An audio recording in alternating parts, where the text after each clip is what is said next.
In the midst of her wrath, someone then called her name. She was Maya, with all the Aalis hall maids standing behind her. She then asked Lucy, what exactly happened. Realizing that Lucy was not behaving well now, Maya then activated the Aalis hall magic formation. Various magic circles then appeared around Lucy. Right after that, Maya then once again asked her, Miss Lucy, what is this? Lucy just looked at her coldly at her question. She did not feel at all afraid even though various magic circles were enveloping her surroundings at this time. Maya was then shocked when she saw the magic formation controller in her hand suddenly showing signs of disintegration. It was like it was unable to withstand the weight of the magic power it was carrying at the moment. With a terrible aura surrounding her, Lucy then ordered them to bring Tanya here. Seeing them just silent, Lucy then once again ordered them to bring Tanya here. Meanwhile, elsewhere in the Aalis hall, a fight was happening. At the moment, it was a duel between two students. Seeing one of the students who could only sit down at the moment,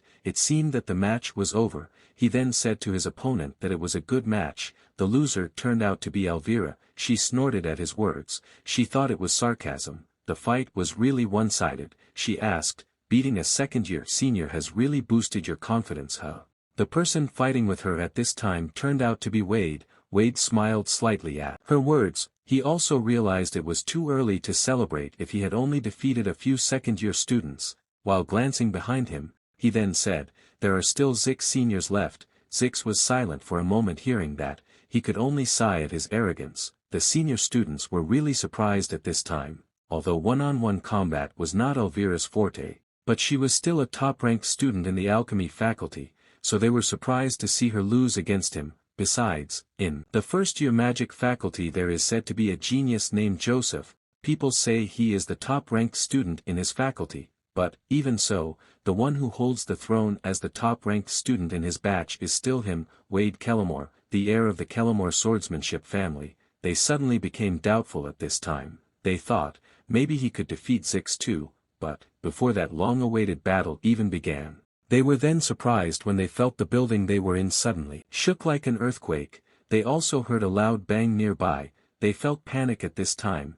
They wondered, was it an enemy attack? Are we better off running away? Right at that time, a large explosion then occurred in one of the rooms in the Aalis hall. Hearing that, they then immediately stopped their fighting. They realized the gravity of the situation. Wade then said, first we have to find the head maid first, but Zix rejected his plan, because he realized it was too late for that. When Zix looked out the window, he then saw Maya and her maids petrified like statues. The reason why they were petrified like that was of course because of Lucy's actions. She used celestial magic of the time domain, time prison, on them. It seemed absurd, but in this world, there are some geniuses who are able to easily replicate the astral magic they see with simple experiments, while others had to dedicate their entire lives to studying it. Lucy was really unstoppable at the moment. She then once again ordered them to bring Tanya here. Right at this moment, Zix finally found out the cause of the explosion. He was confused and surprised to find out that Lucy was the cause. Seeing him standing in front of the door,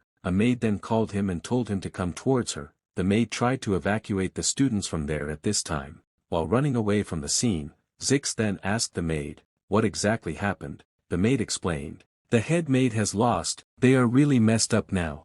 If Miss Lucy's words are true, the third-year student of the magic faculty, Ed Roth Taylor, has been killed. Zix was then shocked to hear the news. He suddenly stopped his steps at this time. The maid continued, they said the murderers were retainers from the Roth Taylor family. Hearing that, Wade then asked, does that mean the real culprit is Tanya Roth Taylor? Realizing that Zix was just standing silently behind, the two of them then confusedly looked in his direction. With a glum face, Zix told them to leave first. They were then surprised to hear that.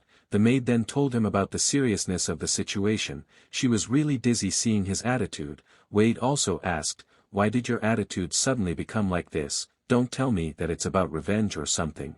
He then invited him to evacuate from here as soon as possible, but Zix did not care about their words at all. He said he would evacuate when it was time. For now, he invited them to go first. He apologized to them about this. He then ran as hard as he could towards a place. After a while, he then arrived at the door of one of the rooms. Without further ado, Zix immediately broke the door by kicking it. When Zix saw the room, this was exactly what he expected. 5 minutes after the first bang, the maids had searched all the rooms in Aalis Hall, they even searched the basement, but even so, they still couldn't find Tanya. So, Cius concluded, the only place that might be her hiding place was. Cius then opened the door of a nearby closet, and sure enough, Tanya was hiding in there. Her body was shaking violently, she looked very scared at the moment, she was confused. Why did everything come to this? Actually, what really happened? Seeing her, Cius felt dizzy, although all the clues pointed to Tanya,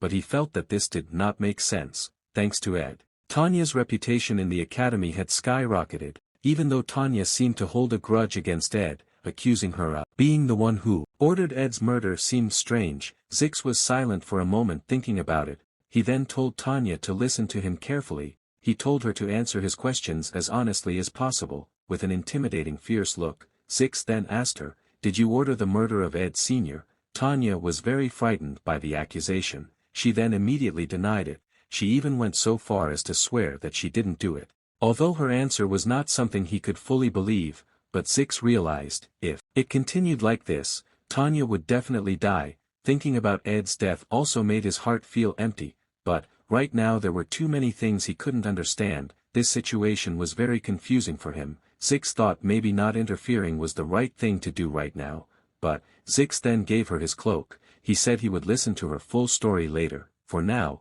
he told her to keep hiding here. He also told her how serious the situation was now. If she went to the square, she could die. Cius knew there were only two scenarios that would happen if he just kept quiet without interfering: Tanya getting killed, and Lucy ending up getting her hands dirty with blood, neither of which was something Ed wanted. So Cius decided to stop Lucy now.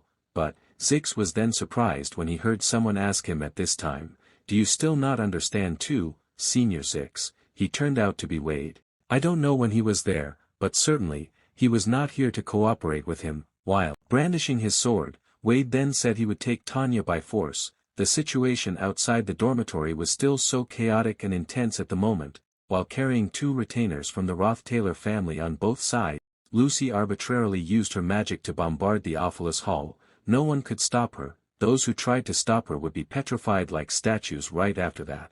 Cius then felt terrified when he saw the human statue that almost hit him. Looking at the face on the statue, he then realized that it was a third-year student, the top-ranked student of the alchemy faculty, Dorothy. Cius was then shocked to see that. He was very frightened to know that even third-year students had been defeated. He then could only stare in confusion at Lucy, who was arrogantly standing on the Aalis Hall at this time. Feeling his gaze, Lucy then coldly stared back at him. Cius was very frightened to see that. He then with all his might immediately fled from there. Cius complained why this could happen. He didn't understand. This was not his purpose for coming to Sylvania. He also cursed. Was there no peace in his life? He was confused. What really happened? But, in the midst of his escape, he suddenly tripped over a small stone.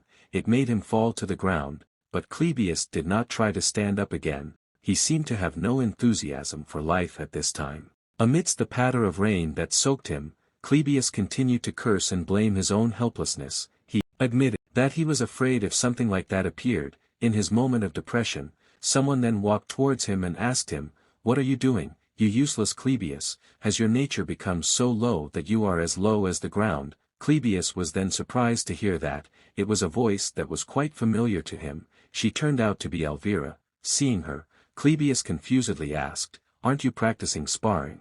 Alvira said that it was over and she had run out of all the reagents now. Therefore she had to go to the lab to get more reagents. While looking at Lucy, Alvira then said to him, "In a situation like this, if not us, the top-ranked students, who else can stop that monster? If the situation is like this, someone should hold her for at least 30 minutes, until the academy staff arrived here." Seeing Cius, who was lying limp there, she then asked, "You don't seem to be able to move your legs." Alvira told him to quickly run to the professor's building if his energy had recovered. If there were academy staff there, immediately ask them to come here. After saying that, Alvira then walked away from there. Cius could only be silent watching her departure. Alvira's words earlier seemed to surprise him very much. He then glanced at his sword. Cius again blamed his helplessness. He felt that he was really pathetic, useless trash. He then asked himself, "What the hell are you doing, you idiot?" In the midst of the rain that poured on him, unable to stand up again, Clebius could only lie on the ground while cursing himself. Meanwhile in the Ed hiding place, Janica came there at this time and reported the incident that had just happened. She was very anxious. The academy staff had already left first. Marilda was also moving there, but Lucy had already found out before she explained the situation. She didn't know what would happen now. Hearing the news, Ed calmly asked, "So, where is Lucy now?" Janica replied, "She went to the Aalis hall to look for Tanya." Ed was silent for a moment hearing that. With his body wrapped in bandages, Ed then stood up with difficulty. He understood now. He felt like he should go there himself.